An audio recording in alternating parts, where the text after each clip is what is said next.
Hi, folks. This is Rick Doc Walker, the DOC. This is John Kime, and you're listening to the Mess Hall with Rally Captain and Tailgate Ted. What's going on, Rally? How was your weekend without Commanders football, man? Well, I gotta tell you, Ted, it was I had some highs and lows, bro. I mean, the lows were obviously our team wasn't playing. The highs were I was able to get a lot of SB event stuff done. There's just a ton of paperwork that needed to get done, and so I'm knocking it out. So that was the highs and lows. Also, the highs were, believe it or not, the call went out and you guys listened and you guys wrote your reps. You guys made phone calls.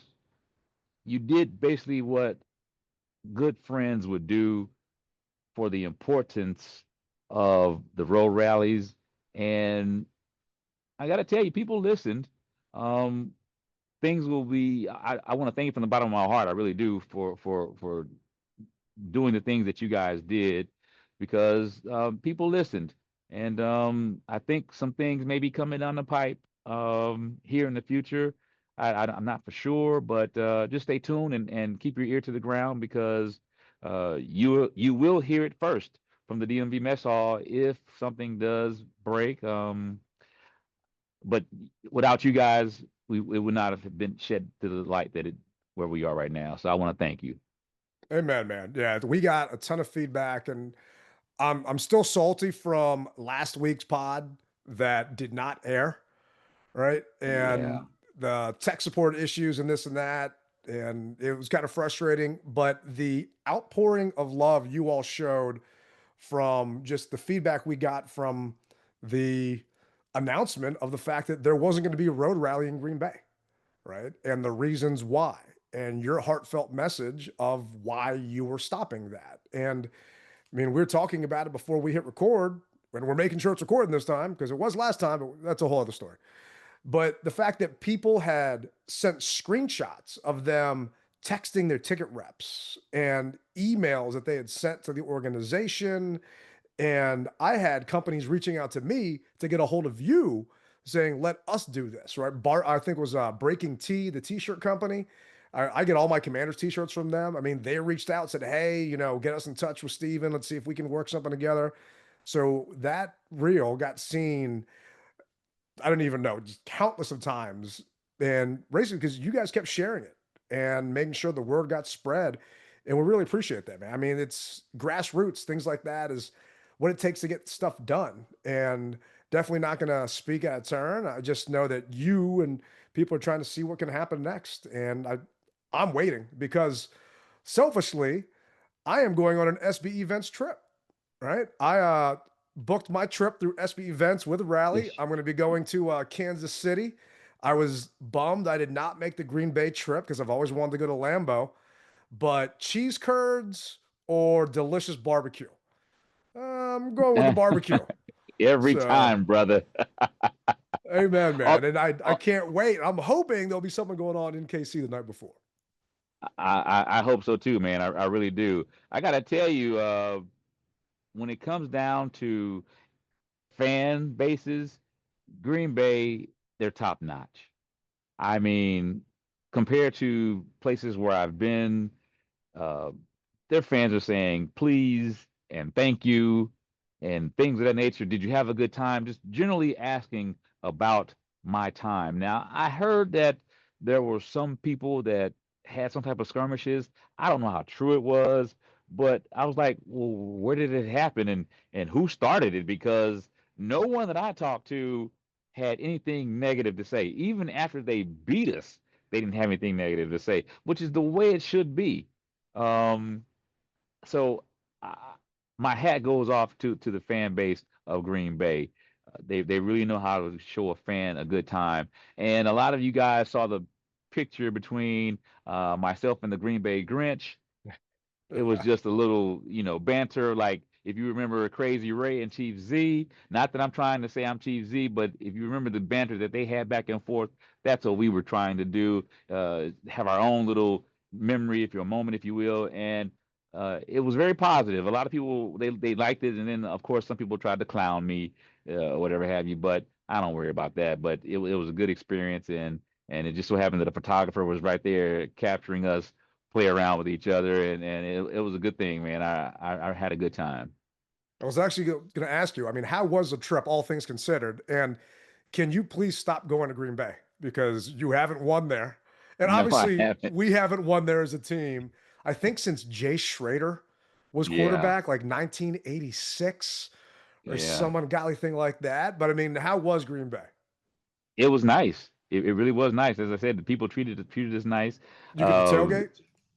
I did not really tailgate because there wasn't going to be a rally. I came in Thursday morning, the day of the game, and I had some stuff to take care of. So basically, I was not able to tailgate. I did see where people were tailgating. I just didn't have enough time to do it. One of the things that I also like about Green Bay, Ted, if you can imagine, so Green Bay has a lot of, I'd say, three-star hotels, if you will.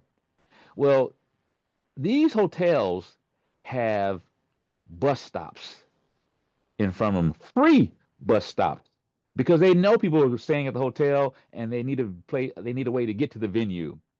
Well, and I forgot to show the picture, but I was on my route, if you will, from my hotel was called Cheesehead Way, That was the and name of the bus route.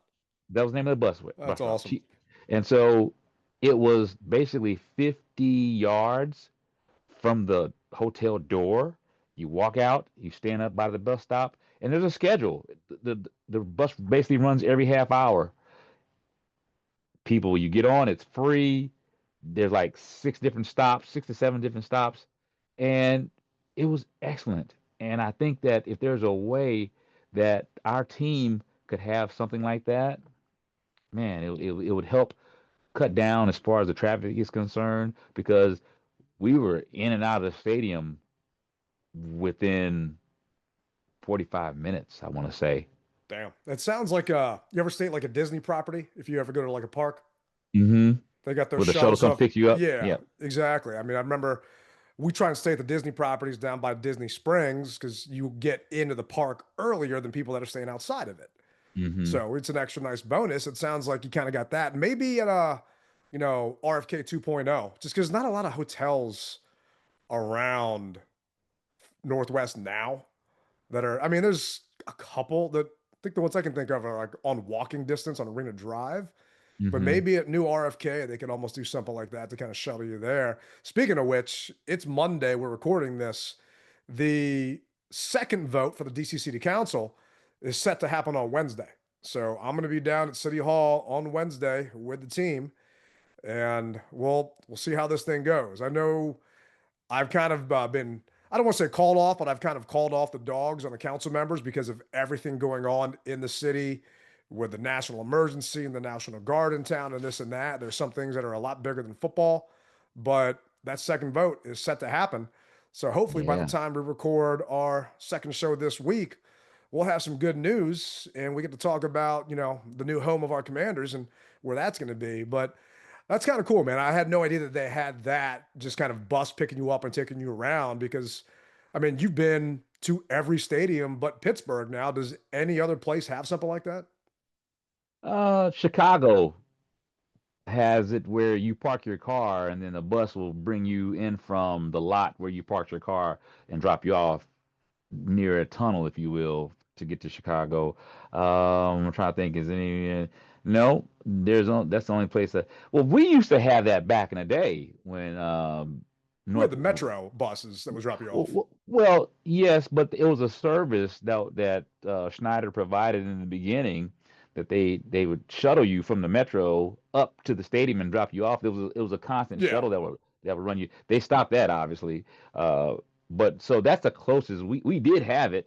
But Chicago and Green Bay, but an actual like metro bus, if you will, that goes through the city streets and neighborhood streets to pick people up. I should have made a video. I really should have, but I wasn't thinking because my mind was going a mile a minute.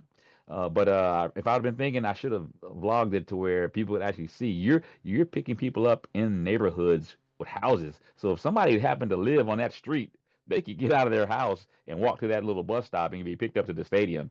Um, it's amazing, man. Well, it was B Mitch was talking about how he had a parking pass and it was in someone's yard. Right? I don't know where he got the parking pass, but the pass was for somebody's yard at that point, and then you walk through the house. In the backyard, they had a bunch of food and everything set up like a bar. Like to me, that's kind of crazy. I mean, I'm looking here on StubHub. Let's see, the Bengals play the Packers, right? And these are parking passes. And 1770 Briquette Street, $93. 1877 St. Agnes Drive, $108. This is someone's house, right? These are not like the gold A lot or gold B lot at Northwest. These are people's houses, right? Yeah. I And mean, it's just, you're parked right there in the yard on the lawn. yeah, it's kind of crazy that that's what it is. Cause I'm curious if I punch this into freaking Google Maps, if I'll actually see the guy's front yard here. But I'm also wondering, is that what's going to happen if we're lucky enough and blessed enough to be back at RFK, right? Because there's all those houses. I was just driving by there the other day just to kind of beat some DC traffic, and you got people's yards and houses out there. Are they going to start? And I'm sure if they can do it, they will. But Yeah. capitalizing and taking advantage of parking down there, because we talked about on the last pod that didn't get cut, but parking at Northwest is crazy expensive. So if people can It sell really their is. front lawns, best believe they're going to do it. So you live in DC. You're a resident. What I notice a lot of times in DC, it'll say parking permit or no parking during stadium event. You Yeah. have to have a parking permit. So I don't know how you're going to be able to get around that, but I'm sure that that people who live there will figure a way to get around it, I so mean, that in people can. Tampa, like when we're down there for games, their stadium is right by all these houses. So you literally just pull up on someone's grass and you just hang out there on someone's grass and they just funnel you in and funnel you back out. So, I mean, granted, there's not a ton of grass in, that part of DC and people don't really have yards, but there are some. Hmm.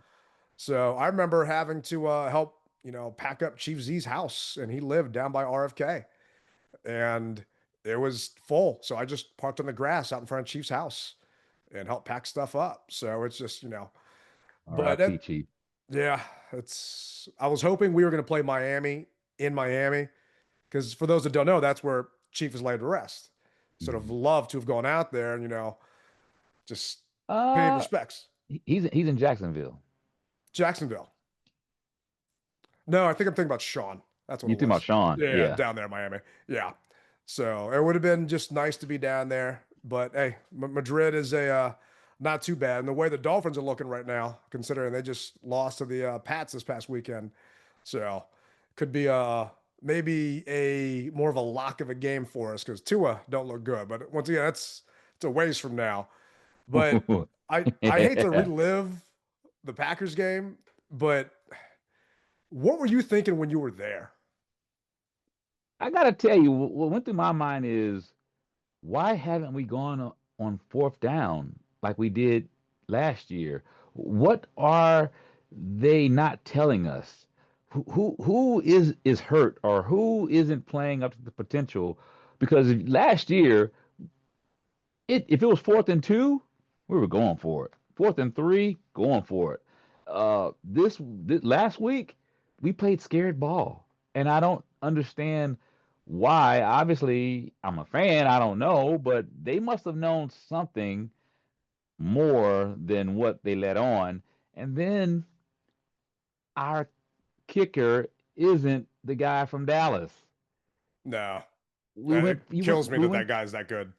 we went for it. You went for it on was it a 52 and a 58 yarder or something to that effect. Yeah. No, why didn't you go for it? So you So didn't have a radio or anything to give you no, updates during the game.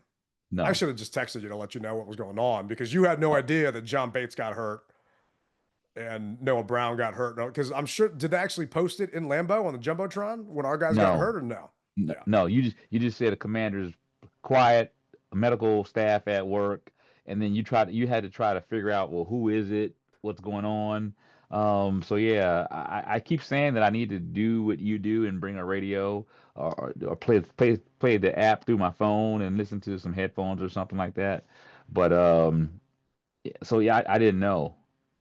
Yeah, it's on a delay at that point. But yeah, just when John Bates went down, the offense couldn't really move or do anything. Granted, they weren't moving or doing anything anyway. I went back and I watched the game today. I needed a break, right? I was Hmm. just frustrating to see, right? Yes, the score was close. We were only down by 7 in the third, I want to say, but it didn't look good. And what was so frustrating to me was watching it on TV, you could tell that we weren't making any adjustments. And I don't know where you were sitting. They never showed you on TV this time. So, which angle did you have? Were you in the end zone again, or where were End you? zone. Yeah, end zone. So they were basically playing a kind of 8 yards off the ball, and they were sitting on everything shallow, and they had kind of a two deep shell over top, and the pass rush was just going to get to Jayden by the time someone actually made it to the second part of that defense, Right. right? I did see And that. there were a couple times where he had guys open, but the pass rush was just there and in his face. He just didn't see him, right? There were a couple times where I saw that he just missed some guys he typically would have hit. But I mean, you like to say what? EI throw? I Yeah, mean, throw. Yeah. freaking Micah was a man possessed, man. And it kills me. I'm also happy that we don't have to face him again this year unless it's in the playoffs. But I mean, Micah got a 91.3, best defensive grade for the Packers, got a 90.6 in his pass rush. I mean, he just completely blew the entire game plan up, right? And he made all the other guys around him even better. So it was just so upsetting to see because we couldn't chip. Josh Connerly, he didn't have help. Once Bates went down, Connerly was blocking Micah one on one. And then Mm. McNichols would try and chip and help out every once in a while. And a couple times he missed, right? And it's just Connerly, if I'm looking at his pass blocking grade, I didn't even think it got this low. His pass blocking grade was a 20. Ooh. Yeah. His complete offensive grade was a 37. So who was the worst offensive graded player? Was Josh Connerly with a 37.6. Dang. Right. And it's not fair to put the rookie up against someone like Micah. And that wasn't the game plan. But what became so frustrating is Green Bay plays 70 plus percent of zone, right? What we kept hearing during the offseason when we traded for Debo is he can just find the spots in that zone and just sit there. And then if a team wants to play Debo man to man, Jaden's just going to pick him apart and just run against them. Well, they played, I want to say it was over 80% zone. I didn't see anybody sitting anywhere other than Jayden on the ground a lot. Yeah. Yeah. So it was just that I and did Joe I did Witt. see that. Joe Witt just drove me crazy, man, because we play predominantly man. And they were just running a lot of man beater calls. I'm sure you could see when you were there, guys just going in motion and then just being out leveraged. I don't feel like we ever adjusted until it was way too late. And Green Bay is a damn good team, right? We saw Yeah. what the Lions just did this past weekend in Chicago. I think they dropped like a 50 burger on them. I mean, it was something ridiculous because people were wondering, you know, is Detroit bad because they lost both their coordinators, or is Green Bay just really that good? I think Green Bay is just really that good, and we They're just really got that our good. butts whooped by a good team that we did not adjust for or game plan for. Yeah, it seemed to me that we were down, I think, by 7 at one point in time, but it was just them saying playing with their food, if you will, like a cat and a mouse. Yeah, He has the mouse trapped underneath his paw. He lets it up, but at any given time he can get it and kill it if he wants to. That's how I felt. They made us feel as though we were in it, but in all actuality, we really weren't in it because Matt LaFleur, my hat goes off to him. He dialed up that offense to where it made us look like a high school and a freshman team or a college and a varsity team. It just looked that way, and so. Uh, one of the things that I was happy to be in Green Bay in the summertime when the temperatures were good, and I was happy that we got this L out of the way right now so that we can move on to the next team. I tell you that those are the only two things I was happy about. Yeah, I mean, there wasn't a lot to be happy about, right? We lost Austin Eckler for the season. We lost Dietrich Wise for the season. John Bates and Noah Brown have soft tissue injuries. Coach said he doesn't expect them to be back this week. He's going to know more when it comes Mm, later. But more importantly, Jayden got banged up, right? And it didn't come out during the game.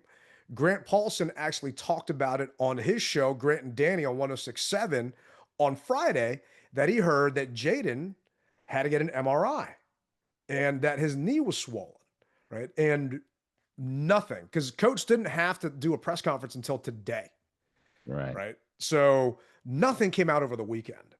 And actually, what did you end up doing over the weekend? There was no football going on. You said just a bunch of SB event stuff. Yeah, SB event stuff. I wound up working overnight on Saturday night. So Sunday I was tired, but I still had to push through with stuff. So and I watched just snippets of football, nothing major. So yeah, just paperwork and working. Yeah, definitely not as fun as I had, but I also almost did not survive the weekend because I was in Ocean City for Bike Week, and let's just say I walked into the wrong bar. And I'm sure you've seen the old house party movies Mm-hmm. where Bilal just bumps into like the DJ booth and just the record Yeah, stops. yeah. That was what happened when I walked into this bar. And Huh. I'll tell you about it offline because I don't want it on air who I ran into. But I'm just happy I made it out of that bar alive. So, Really? oh yeah, Oh man. man. I will Oh man. mention their name the second I turn the recording off, and you will probably know exactly the gang I am talking about. And I had no idea what to expect. Okay. So it was slightly crazy. But Wow. I'm sitting there staring at my phone, just following my boys because we're walking around and in Ocean City for the weekend. And I'm trying to like, I'm looking Schefter, I'm looking at Rappaport, all of the major guys. I'm looking at John Keim, No one had any reports on anything that was going on with Jayden, right? If he had an MRI on Friday, it's Saturday night. Why don't we have any details yet? Well, nothing came out until basically today when Ian Rappaport had a report. And this is actually DQ talking about it. We have four others for some injuries that we're still assessing: Noah Brown, John Jones, John Bates, and Jayden. I know lots of the questions will be about our QB, but I can say here's what I know. And when I say that, it's all really that I know. So he did have an MRI, and he has already begun his return to play process with us. He is truly day to day. What does that mean for Sunday? I can't tell you that now. I'll have more to share on that when we get to Wednesday and practice and what that would look like. But in the return to play, he and any of the guys would have to hit all of the markers for us to get back and do our thing. So we got a good plan of how to return to play for him and for everybody else.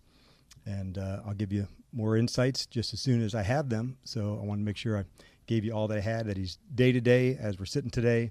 And I'll share more with you on Wednesday when we get together before practice. So I'm assuming you saw Jayden limping around on the field. Did you think about it at all when you were out there or no? Um, I'm not gonna say I saw him limping, but I just felt that something wasn't right. He masks things really well. I think too well, if you will.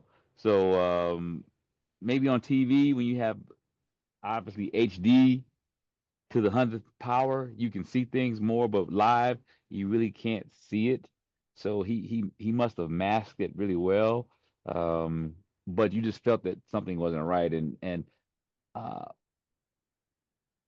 obviously the way we played, you could tell something wasn't right. Yeah. I mean, he just did not look okay. And I think a lot of that was just the pass rush, right? The pressure that he got when he was just back there. And I'm trying to go back and look and see. Let's see. I want to say he got hit. I'm trying to pull it up. if I can find it, I will. But it was over a dozen plus times, right? And I just felt bad for Jayden. And a couple times I'm thinking, all right, that's got to be a late hit. That's got to be a late hit. I mean, he took 4 sacks for 21 yards. I'd say that this is the worst game I've ever seen Jayden play. Yeah. And even with the broken ribs, he did not look good. And he still had 2 touchdowns. And we were still in this game. I mean, we still had a chance to actually do something in this game. The defense was tightening up a little bit. They're getting some pressure on Jordan Love. We can't stop a tight end. I mean, Tucker Kraft was just going up and down that freaking field. And I just kept hearing that stupid Beastie Boys song in my head, She's Crafty. Just like every time he caught the ball, and it was just driving me crazy, man. But he looked like a freaking all-pro. Just give him a, whatever color jacket now and just induct him into Canton, because he just whooped our ass. And it just worries me about this week because we got Bauer coming to town. Now, granted, we'll talk about the Raiders later. They're coming off a short week. They're playing at 10 o'clock tonight, and then they got to travel out here to the East Coast for a 1 o'clock game. So if any of that whole west to east thing, is actually true, maybe that's something in our favor, and we've had a little mini bye. But without Jayden back there, and I don't know Mariota's status, because if you don't remember, Mariota did nothing all preseason, right? Yeah, he had a shoulder surgery, if I'm not mistaken, right? I don't know if it was a shoulder or if it was something else, but I mean, he did nothing all season, all preseason. He had some type of work done, and I don't remember what it was. I thought it was his shoulder, but to where that's why he didn't play. So obviously, do you look at Sam Hartman or do you look at Josh Johnson? So it's saying it was a lower. No, this is 2024. So yeah, that's not it. It's going to be Mariota. Well, this is actually DQ saying who's it going to be and when's he going to make the decision. And obviously, Marcus has a lot of experience. Can you kind of talk about your confidence in him, and maybe when you would want to make kind of a decision on who's going to get the ball on Sunday? Yeah, we'll take it all the way to Friday, and then have a real good idea of where we're at. If called upon, this is an elite competitor, teammate, player, and so we'll just take it as we go through that one. But our confidence in him is through the roof based on who he is, the teammate, what he's shown to us here, Tom. But I'll have a better sense for that as I go through the week and can give you better insights on that when we get together on Friday. So apparently he had Achilles tendonitis is what it was. So, I mean, that doesn't sound good to me. No. I mean, at least it's not a shoulder where he can throw, but we saw Jayden obviously having some leg issues with a knee sprain. And this is DQ talking about when it happened. Is it in fact a knee sprain that he's dealing with? And was he hurt on that tackle in the fourth quarter with about 5 minutes left where he came up hobbling? He was hurt on a tackle. He was actually looking back on Micah and scrambled away and got hit from kind of the opposite direction, I would say. But he is dealing with a knee injury. Like I said, it was good that he finished the game. And now as we get through it, we'll just kind of go through the whole process with him. And we're not going to miss it either, Nikki. With Jayden, we know how important he is. And so we're just going to kind of take it. That's why I truly say it's day by day to make sure that he can absolutely be himself. Once again, Micah just causing havoc, because I think Parsons he either had 1.5 sacks, maybe just a half a sack. I'll go back and take a look. But the fact of the matter is, he was just back there and just Jayden was running away from him the entire time, right? He had 3 quarterback hits and he had a half a sack. Never actually got to Jayden other than that one time, but Jayden's running away from, basically for his life. Mm-hmm. For his life, yeah, which opened the door for their other players to be able to make plays, and they were very complimentary, if you will, which we were hoping is what our guys would be able to do. No one has the force of Parsons, but we were hoping that our guys would be able to 4 as 1, if you will, to be able to get Love. And Love scrambled a couple times. We talked about it on the show. He's got wheels. He doesn't like to use them a lot, but he has them if he needs it. And there's, I think, 1 or 2 times where we saw the potency of his feet. So, yeah, his longest run, Jordan Love's, was for 14 yards. Yeah. So, I mean, he can definitely some plays. He didn't seem to throw up, put the ball in danger, right? I mean, I don't know if you watched that Cowboys-Giants game this past weekend, but I don't know what the hell Russ was thinking in overtime, just throwing that ball up there for nothing. I'm thinking, all right, this game's it's going to be a tie. This is going to be amazing. No one's going to win, no one's going to lose, which kind of sucks, but no one's going to win. It's just going to go to a tie, and then Russ just chucks that thing up there. Yeah, I mean, that moon ball. yeah, but Jordan Love doesn't do that. And it's just Jayden, man, he got hit 12 times, right? So imagine these linemen hitting him and landing on him 12 times. And one of them should have been a hip drop tackle. I don't know if you saw Nikki Javala's tweet. We'll put the video on the YouTube. And they just didn't call it. I'm not saying, we lost because of that. We lost because we got out coached. We lost because, I don't know, Marshawn Lattimore is starting to frustrate the hell out of me. Right? Yeah. They were picking on him at the beginning of the game. Yeah. Right? It's like, oh, this your best corner? I don't think so. And they just went right after him. I want to say like the first 3 or 4 plays. The loud mouth. We got something for you. Yep. We got something for you. You want to talk all that trash? And then he was just bitching about, oh, well, it wasn't his fault. The refs didn't call stuff. He ended up getting a 29.1 in his coverage grade. Right? I mean, you got Amos, the rook, who broke up a pass in the end zone, and his speed there was freaking unreal. It really was. I saw him. I said, "Oh no, man, they're gonna score!" And he closed that distance and just came right through.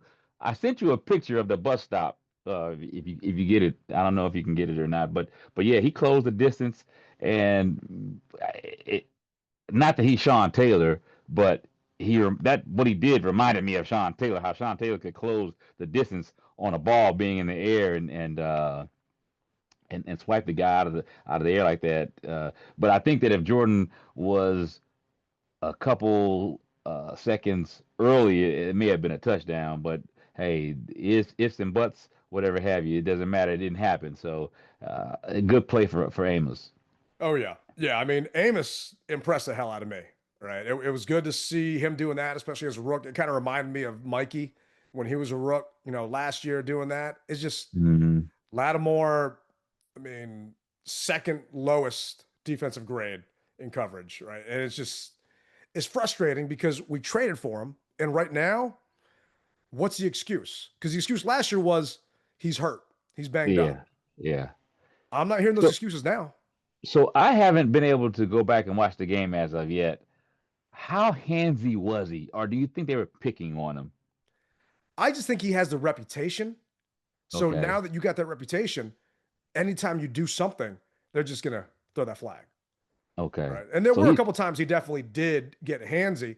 But, I mean, the offenses, they know that. The coaches are going to say, hey, get into a hands battle with him. Fight with him. Draw it out of him because he'll get a flag. Right. And penalties didn't really hurt us this week. I mean, the week prior, we had, 12 for 89. This week, they definitely cleaned up the penalties. But there were just some inopportune times. Yeah, we had 5 for 30. The Packers had 10 for 77. So that's not where we lost it. It's just we couldn't do anything, right? We just couldn't go anywhere. We just looked anemic. We looked like a team that just played an intense game on Sunday and had a short week to prepare. Okay.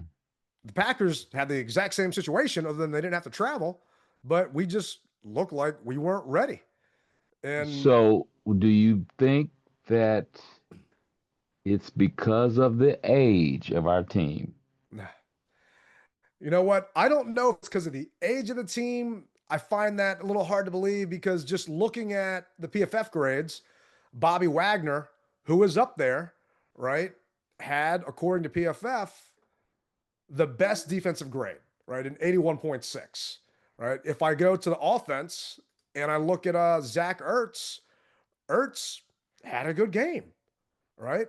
He had a couple of catches, a touchdown. Debo, who's also up there, right? So I wouldn't chalk it up to that. This is actually Aqib Talib with Kay Adams on her show talking about have people found out the Commanders. On the Commander side, I love when they're great. I want them to be great. I want them to be right back in the NFC Championship game. What do you think Cliff and Jayden, that offense, could have done or should have done differently? I honestly just feel like that duo was pretty new last year. So we seen Cliff Kingsbury before, but we didn't see him with Jayden. So when you get a new duo, they kind of mesh different. They tweaked the playbook a little bit, and it was just a new duo. It was the hot thing last year. When you the hot thing, now you every offseason, now in the offseason, everybody want to make a game plan to stop you. So the Eagles kind of put that blueprint out there a little bit last year in the playoffs, 55 to 20 or 23 or whatever it was. They held them down pretty good. So that blueprint is out there, man. I know they add Debo, they add a couple new nuances to the offense, but like that screen game that wasn't working yesterday was super successful last year. All them quick passes. It wasn't really successful yesterday because that's your MO. Like with the Broncos, that was our MO. We had a new defense. We like to play match. We do all this. We dominated one year, won the chip. The next year, the Falcons kind of put an MO out there on us. They put me and Chris on one side, and they just play on this side, make our linebackers cover. Y'all want to play on this man, then we're going to put y'all dogs on this side, y'all cover guys on this side. We're going to make y'all linebackers and y'all safeties cover, and we're going to play one-sided football. So you get an MO, you know what I'm saying? Guys kind of get the blueprint how to beat you. And the Commanders, they're going to have to fight that. They're going to have to switch some things up because guys going to kind of have that blueprint on the stuff that they did last year. How much are you buying that? How much do you think that that's what it is? I do believe that teams, since they want to talk about analytics, I do believe that they look at where were the highest percentage throws that he threw. And okay, well, if we know that he only throws, who knows, let's just say 60% of the time, 10 yards, then we're going to bubble 10 yards and make him beat us another way. I do believe that. I believe it was just good coaching. They not necessarily. I believe it was good coaching on the Packers side, bad coaching on our side, because when something doesn't work, you got to change it up. And yes, everyone knows Jayden's strengths or weaknesses, however you want to look at it, and what they think they should be able to do. But the players have to go out and execute. And so obviously Green Bay, they executed what the coach told them, but in return, our offense didn't change things up. And I know that Cliff is capable of doing it because I mentioned it on my live in Green Bay. I said, okay, this comes down to Cliff opening up the offense and doing something different. But realistically, can he open up the offense? Because at that point in time, we were in a pass-heavy situation to where we really couldn't run the ball because we were behind. We were playing from behind so much to where you really couldn't have a true balanced offense. And like you said, you had a child going against a grown man. So, and by no means am I saying Connolly's a child. He's a grown man, but as far as the experience level is concerned, yeah, we know what you mean. Yeah. So, and it showed. So now people will have tape on Green Bay, what they tried to do or what they did. We have tape. So if you know what your weaknesses are, it's time to shore those things up to go a little deeper because, as you said, we play the Raiders next, and we're not going to get deep into it. But best believe they're looking at tape too. Their guys get paid to look at tape to figure out, oh, this is what they did. Okay, well, we're going to try to do this to counter it.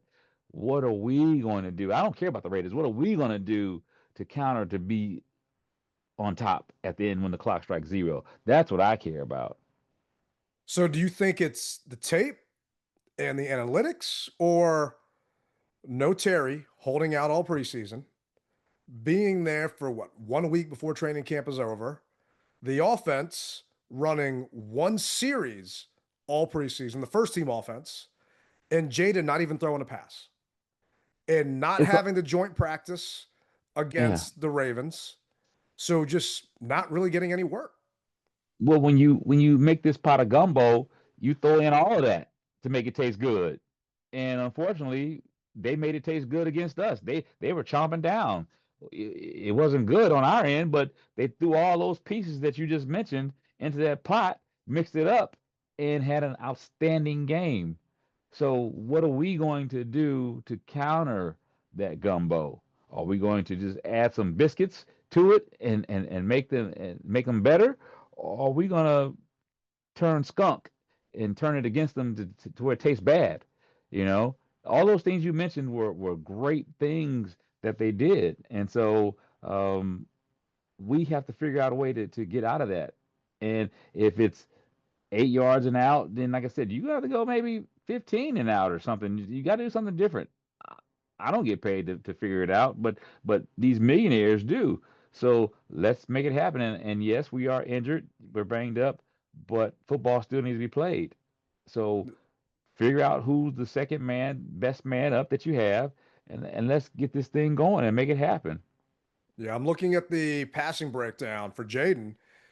He threw 13 of 17 passes. He completed 13 of 17 passes, under 10 yards between the numbers.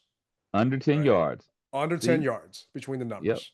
Right. And if I just go back to week 1, let's see here. He threw 5 for 5 under 10. He actually, in week 1, he went 5 for 10, 10 plus yards between the numbers.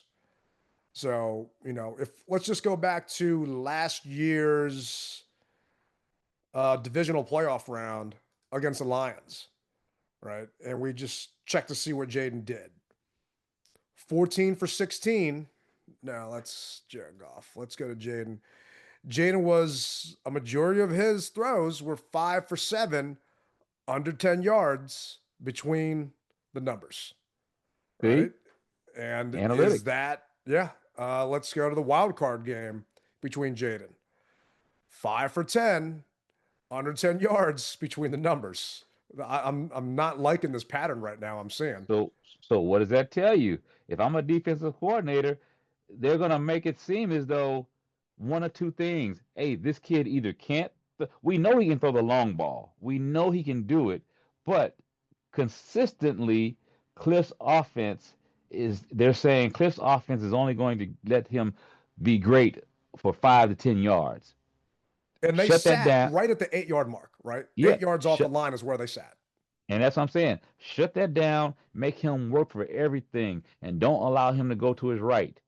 Make him. They know it's like a basketball player who you see. Most people are right hand dominant, but then you have people who are left hand. You watch a guy who can't dribble with his left. He's not ambidextrous.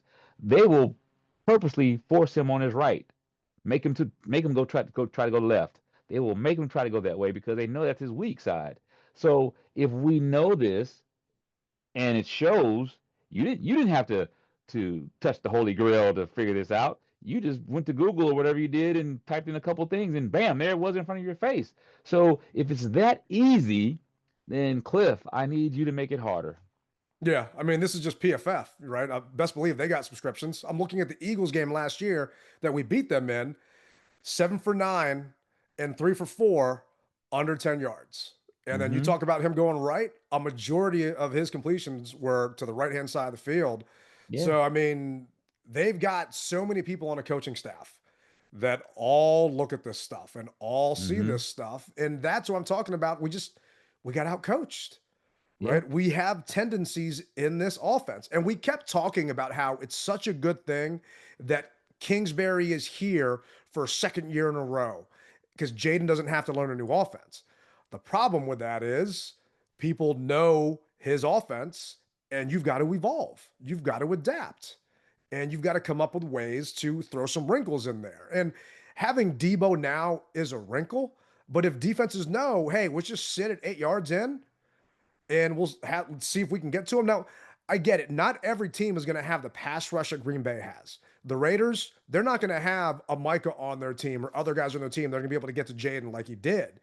But some people are saying, I'll take Jayden at 70% over Mariota 100%.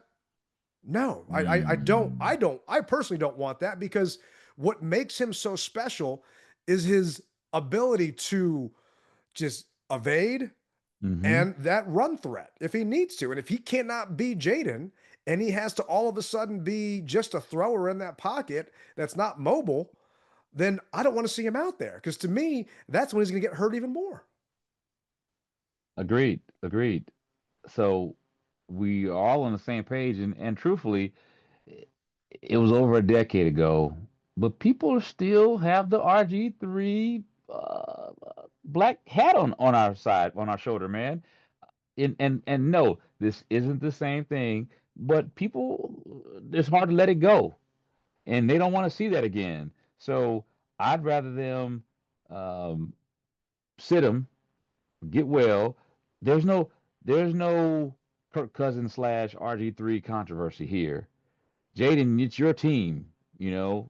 And if I was a coach, I would. That's when the coach says, "I'm gonna sit you down because you're a young football player, and we've got a lot of football left. I and I don't want you to hurt yourself anymore." You know. Yeah, and I And mean, they always say, "Are you hurt or are you injured?" which one is it? And the thing Mm-hmm. is, do you trust them because of the rib injury last year and all the smoke and mirrors with that, right? Like it didn't come out until this offseason that he had cracked ribs, right? They're being coy about it.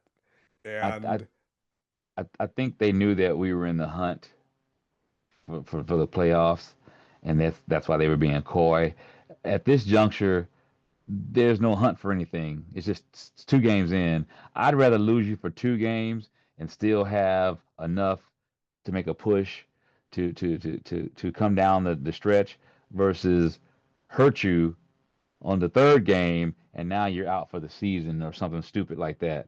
So that's when the coach has to step in and say, "Nope, I wear the pig pants. I'm making big boy decisions. I'm gonna sit you if speaking if it of, needs to go that way." this is actually DQ talking about how you protect Jayden from himself. Hey, Dan, you've talked in the past about having to protect players from themselves. Yep. With a guy like Jayden and his competitive drive, how hard is that to balance what I'm guessing he's going to want versus what you guys have to look at kind of long term? Yes, you are correct. That's just who he is, which I also love about him, by the way. But it is that's my job, to make sure that, one, I'm getting all the information, from the medical side. Is he hitting all the tests? And then you also have to trust your eyes. Where's he at? Where are we going? And so we're just not going to miss it, JP, for he and for any of the guys in that space. So that is the good part of being a competitor. But I'm constantly watching and pushing to see. And then before we even get onto the practice field, they have to go through a pretty strenuous testing to see where they're at even before the actual on-field, reps begin. So that's for he and for a couple of the other guys as well. So earlier today, the spread was Commanders are favored 6.5. Right, so we're giving up 6.5 points to the Raiders, partially because of home field and partially because they're traveling West Coast, blah blah blah. Guess what the spread is now? Now that the press conference happened and it's out, what happened to Jayden? Raiders on top by 3. No, they're still not on top. Raiders are getting 3, so we're favored by 3 points. Right, where it's Commanders -3. Okay. So it's a 3.5 point swing without having Jayden in there. And I thought that it was kind of high, 6.5, right? If Jayden truly does have an issue with his knee with an MRI, because you don't get an MRI for nothing. There's got to be something going on for you to get that MRI. So they did it out of an abundance of caution just to make sure that everything was okay. And you had people calling into the shows today saying, why did they leave him in? The game was out of reach. Why did they take him out? Like, do you guys not remember the Hail Mary game against the Bears? Do you not remember, us coming back? They're never going to give up and just sit him. So, Well, okay. He also wasn't limping in the Chicago game. He also wasn't showing the fatigue, if you will, from being hit in the Chicago game. So on one aspect, I understand what they're saying. On the other aspect, hey, we're trying to win this ball game. So I do understand. And like I said, I noticed something was off, but I never would have thought that it would have been enough to pull him per se. yeah. But if you remember though, they did pull him halftime at the Dallas game, and Mariota stepped in, and I wasn't sure why they pulled him. Was he just having a bad game, or was he injured? You know, so he has been pulled before, and so on one aspect, I understand what these fans are saying. part of me just wonders, is Micah his kryptonite? Right? Because that Dallas game, Micah was getting to him too. He's everybody's So kryptonite. yeah, he is. And it just Jerry Jones finally built a Super Bowl contender. The problem is it's in Lambeau, not in Dallas. So, Yeah. and you had fans, and I don't understand. I'm happy that we don't have to face him 2 times a year. Then you had fans that are saying, damn, now we're going to have to deal with them in the playoffs. I'm like, well, not necessarily, right? Green Bay got knocked out in the playoffs early on. We never had to see them. So you Mhm. never know what's going to happen come the postseason, right? I am still happy that he is not in our division and we don't have to worry about him, but every 4 years, at the least at that point. So we'll see how it goes. Yeah. It also makes me wonder, right? Okay. Did Jayden not tell them something was going on with his knee? Because every time they showed him on the bench, he was just sitting there, just kind of cool, calm, collected. And he's got to know the camera's going to look at him. So he's probably been told by his agent and, Miss Jackson, everyone else, like, hey, don't see if you got a cliffhanger. You never know when that camera's gonna be looking at you, right? Just sit there and be professional the entire time. Makes me wonder, did he ever actually say anything to the staff? Did he say anything to the Hmm. coaches that this is bothering me? Because you talk about trying to save him from himself, right? And I'm not trying to compare this to Robert, but we all know, how that happened, how that ended up. And I just hope that the young man is smart enough to know that this is his team. Like last year, he's still a rook, right? There's still a chance. There ain't no chance. This is his team, no matter how well Mariota does or Johnson or anybody Yeah. else. So to me, just get yourself right, young man, because it's a marathon, not a sprint. Yeah.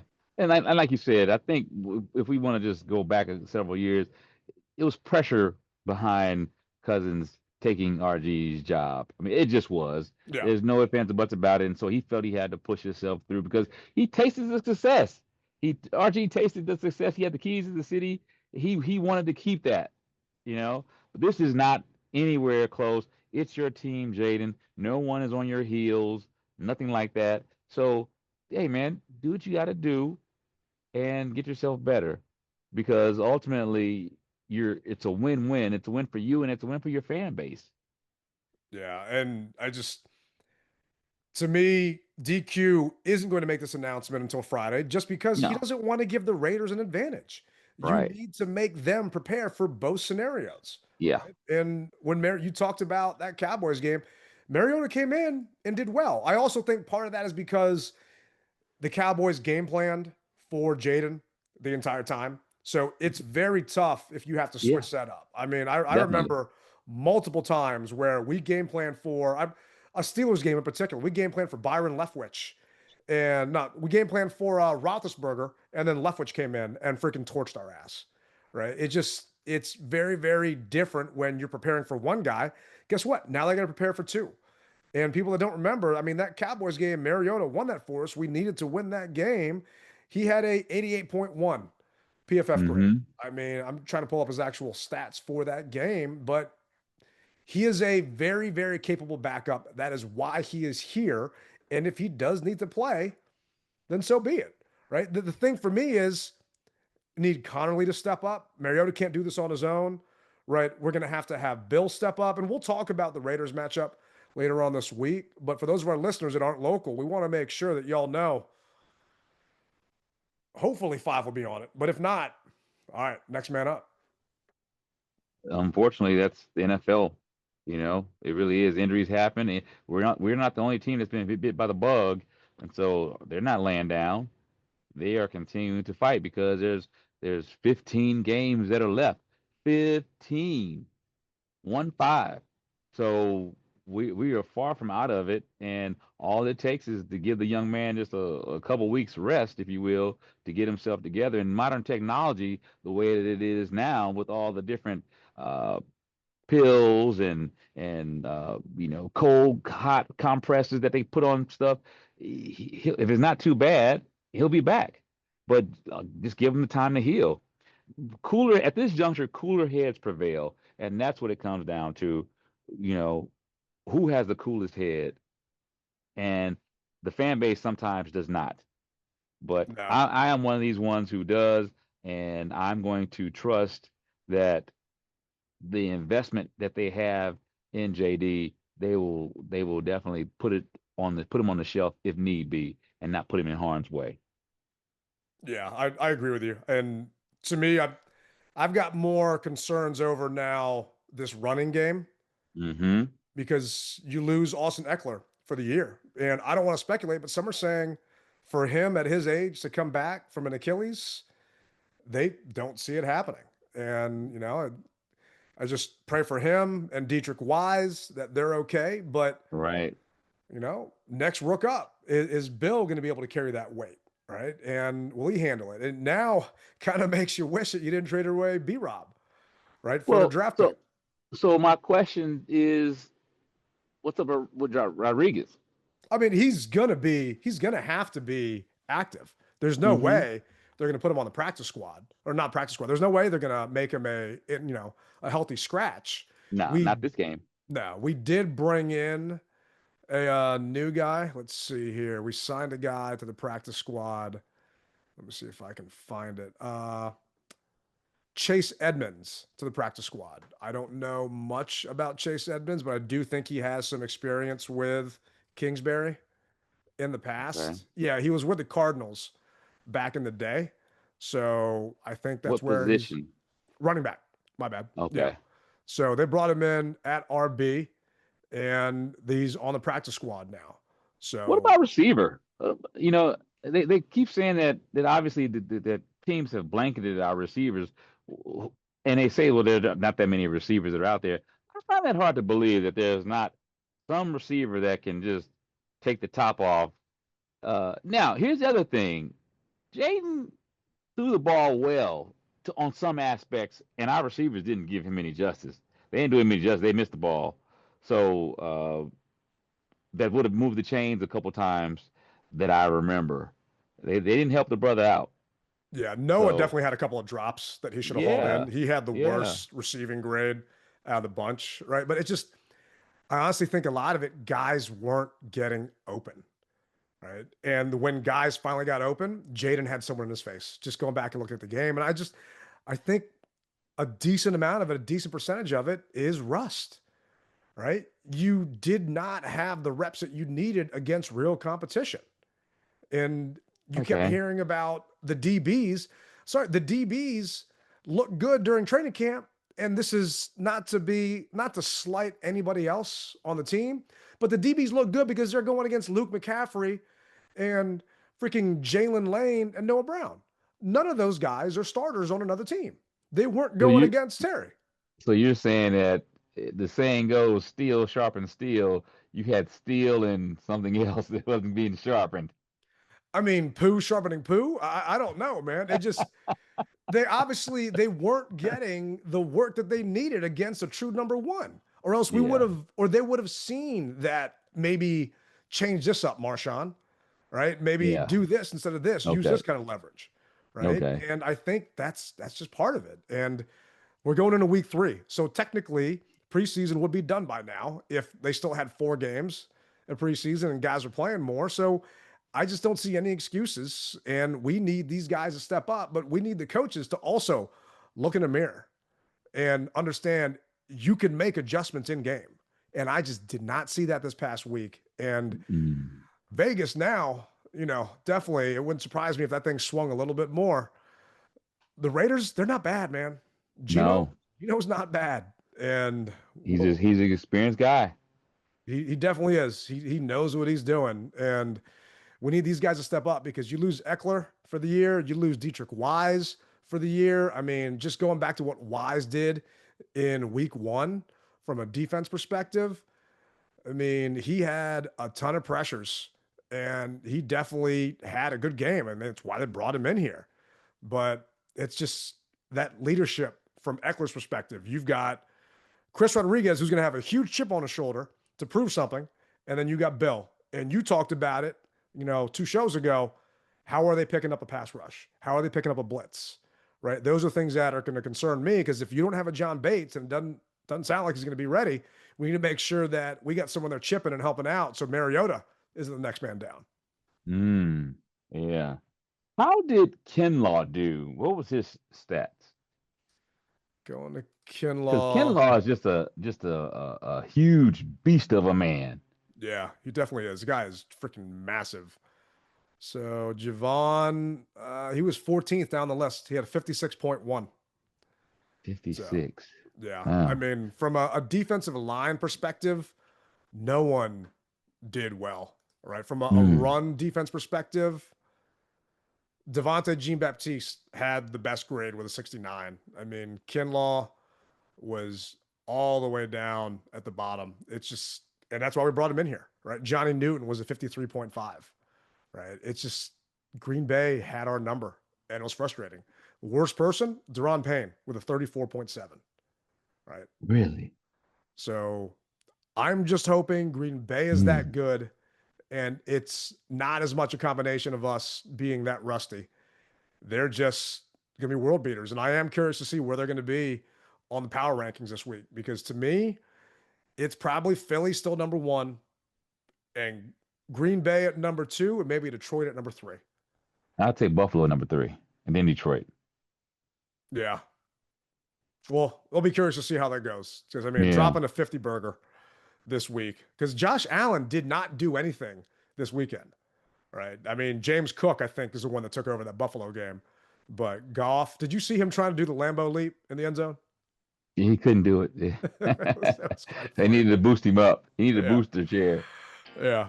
So it's, oh well. And I'm hoping they just cool off by the time we play them later on this year. But up next, LA. And I'm actually done with my menu. I came up with some LA Nevada food, which I did not think I was going to be able to do. Oh, okay. Well, hey, man, leave it to you. You'll always figure it out. That's one thing I know about resourceful Tailgate Ted. That's what I know. So, hey, guys, I hear the music playing in the background. And once again, I want to thank everyone who wrote letters, screenshotted them, called and did all the things you did.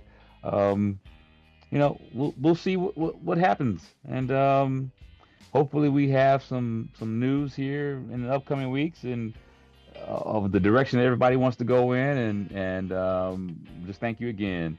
So before signing off, as I always say, you rep it hard or you don't rep it at all. Rally Captain, Tailgate Ted. We'll see you later this week.